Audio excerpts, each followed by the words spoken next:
Hi friends, ఇవి మనం జమ్మూ కాశ్మీర్ రాష్ట్రంలో పండే యాపిల్స్.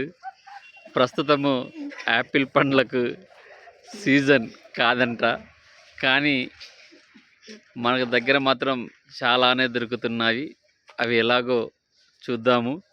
కానీ ఇక్కడ మాత్రం చాలా చిన్న చిన్న కాయలుగా ఉన్నాయి యాపిల్స్. ఇక ఇలాంటి చిన్న కాయలు మాత్రమే ఉన్నాయి ఇక్కడ, పెద్దవి లేవు. సీజన్ కాదంట ఇది ప్రస్తుతానికి యాపిల్లకి. వాస్తవానికి మనం అనుకుంటున్నటువంటి యాపిళ్ళు ఒక సీజన్లో మాత్రమే పండుతాయి. వాటిని దూర ప్రాంతాలకు సరఫరా చేసి కోల్డ్ స్టోరేజ్లలో ఎక్కువ కాలం నిల్వ ఉంచి మాత్రమే పంపిణీ చేస్తున్నారనే విషయాన్ని మనకి దాని ద్వారా అర్థమవుతుంది. వాస్తవానికి ఈ చెట్టులో సుమారుగా ఒక్కొక్క చెట్టుకి నేను అనుకుంటాను 1000కి పైగా కాయలు కాసేటువంటి చెట్టుగా ఇది నేను ఇక్కడ చూడడం జరిగింది. ఎందుకంటే గుత్తులుగా పండ్లు కాసి ఉన్నాయి. వీటి సీజన్ వచ్చేసి ఎగ్జాక్ట్గా సెప్టెంబర్ టు జనవరి వరకు మాత్రమే ఈ పండ్లు ఎక్కువ కాస్తాయి అనేది వీళ్ళు ఇచ్చినటువంటి నిర్వచనం.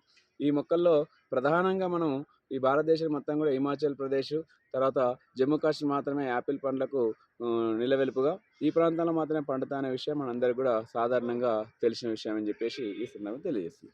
ఒక కొమ్మకు మొత్తం ఎన్ని కాస్తుంది అనేది